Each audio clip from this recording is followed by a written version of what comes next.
Hey, happy Wednesday, everybody. Sean coming at you from High Level with some additional updates today. Super excited about this. So first up, we have additional audit logs. That's right. So audit logs for location notes in the agency audit logs and audit logs for the contact notes in the location audit logs or location audit logs. Right. So first things first, location notes in the agency audit logs. So if you go in here, notice that we have in the agency audit logs, we've got location notes. So you can see right here as an example. And then in the actual location, so this is at the agency level, in the location, we have the contact notes. So if you jump into an actual location, notice it says module notes. So you can come in, you can see all of that. And of course, as usual, you can take a look at exactly what the detail is by clicking in on the specific entry in the audit log. So that is number one, additional logs. Obviously, going forward, it'll start tracking. You can go back 60 days.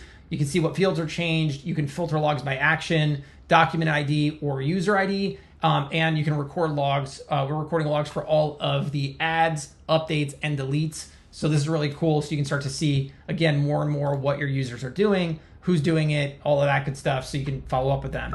So that's number one. Number two, we've changed how the forgot password logic works. And this is kind of a weird, it's hard to like show a visual on this, but this is actually a cool enhancement. Basically, before when you do forgot password, you would get like a random password sent to you that sort of replaced your password. Now we're just going to be sending you a link that allows you to then click it and then set your password, which is really similar to what a lot of other apps do. And that way you don't have to deal with sort of like logging in with a weird password, then going and updating it. You just click the link, update the password, and done. So that's good. So that's out. And then the only other thing I wanted to talk about is workflow enhancements.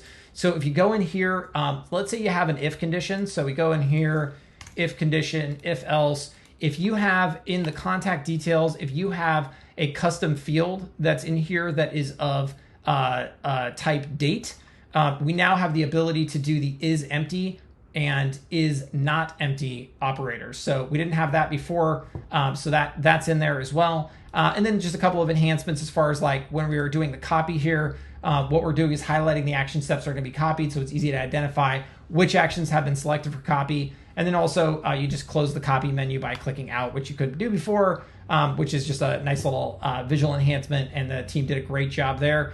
So all of that to say, on the back end for workflows as well, there have been some internal engineering updates. So basically, they swapped out some APIs. I'm just looking at some of the release notes here. Dropped the workflow logs table, added a couple of indexes, and did some reworking. And all of that means that they are just getting significantly faster on the back end for workflows. So we continue to see a ton of improvement there. So on that note, I hope all of you are having an awesome Wednesday. And as usual, if you need anything, let us know, and we'll talk soon. Thanks.